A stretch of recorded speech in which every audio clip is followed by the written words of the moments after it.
Escape from Tarkov is definitely a game that exists. A game that stands true on the promise of standing out from other companies by not including things like microtransactions, paid for cosmetics and skins, and other garbage like that.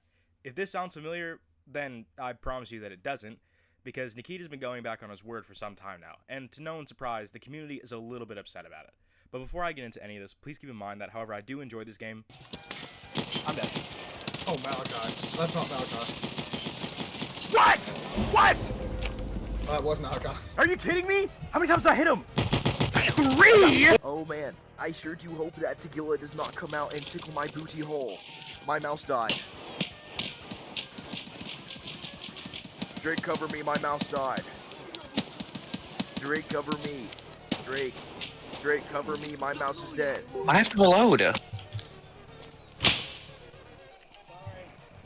Yeah, you're retarded if I'm playing ranked. No, you're just. I forgot about that. What?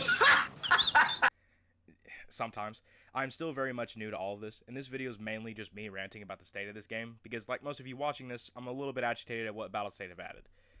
But why exactly is the community upset right now? It's because EOD users were promised all paid-for content or DLC to be free in the future.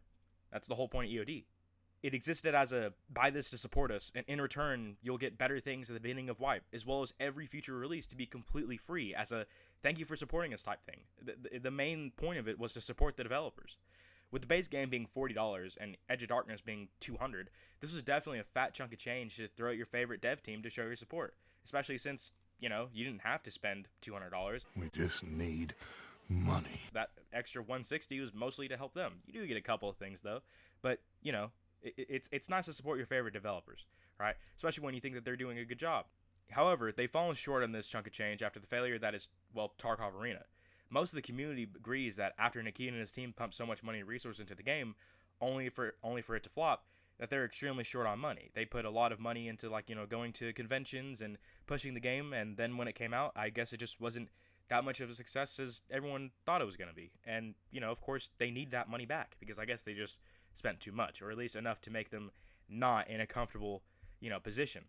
And that makes complete sense. What doesn't make sense is them going back on their word. Shortly after Nikita realized his money shit the bed and just disappeared overnight, pretty much, Battlestate rolled out the ability to buy full lines of storage. The community was very split with this. Half of us thinking, wow, I thought that this game was not going to have microtransactions. Kind of crazy that, you know, they lied, but whatever.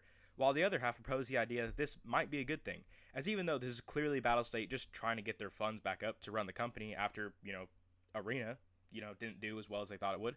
People who couldn't afford Edge of Darkness or weren't there during the 7 years it was available could still purchase that extra space to have at the beginning of Wipe instead of having to upgrade their stash. A small benefit that isn't near the full benefits of Edge of Darkness. Seems fair, right? Offering players to skip a small, unimportant bit of grinding for the convenience of extra storage, while still honoring the full value of Edge of Darkness and its buyers by not making Edge of Darkness essentially completely worthless, right? Well, after this, Battlestate just woke up one morning, I guess, and thought they'd do something really funny. This time the community was really pissed, and you can probably understand why, with only a few Tarkov Glazers on Twitter defending it, as paying for clothing is clearly a microtransaction and even goes against Nikita's words directly. Many would argue that this isn't a big deal at all, as you can still grind out the tasks to unlock these clothes, but here's the thing, that's not the point. These tasks will wipe after a while and you'd have to earn them all over again, and purchasing them keeps it permanently.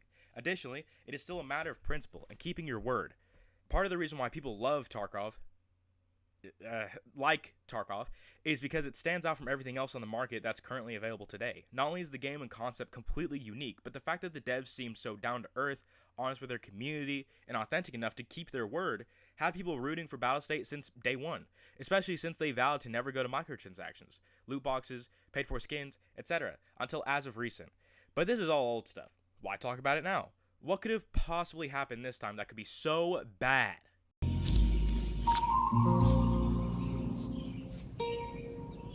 What the fuck is this piece of shit? Yeah, that's right. Battlestate released a new version of the game at an even higher price point, complete with exclusive items, a literal respawn anchor, and a PvE co-op game mode that never wipes and follows quest progression. Which doesn't really sound that bad, actually, that last thing. That's actually really cool. So why is that an issue?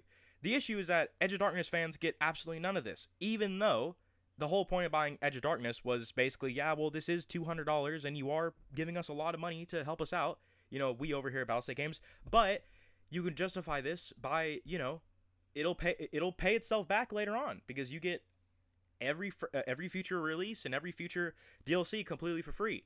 And, you know, all these other things. Well, here's the thing, right?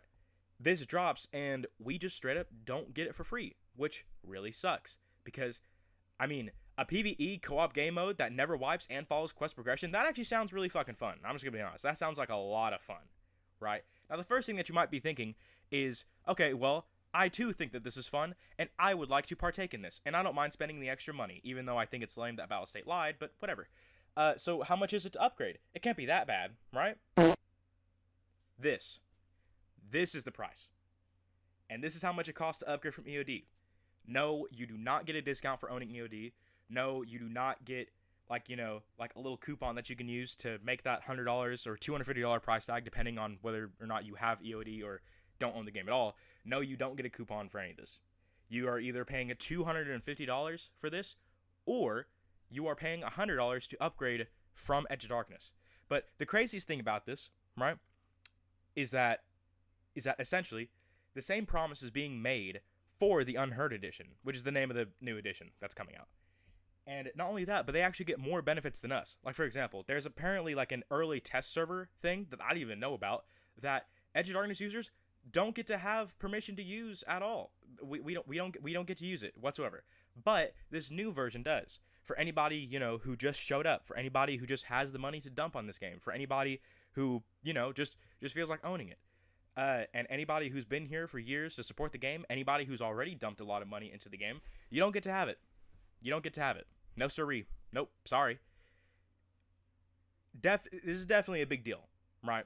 Edge of Darkness users should feel robbed, especially those that have paid for the game and played or supported the game since its first ever stages, like 7 or 8 years ago.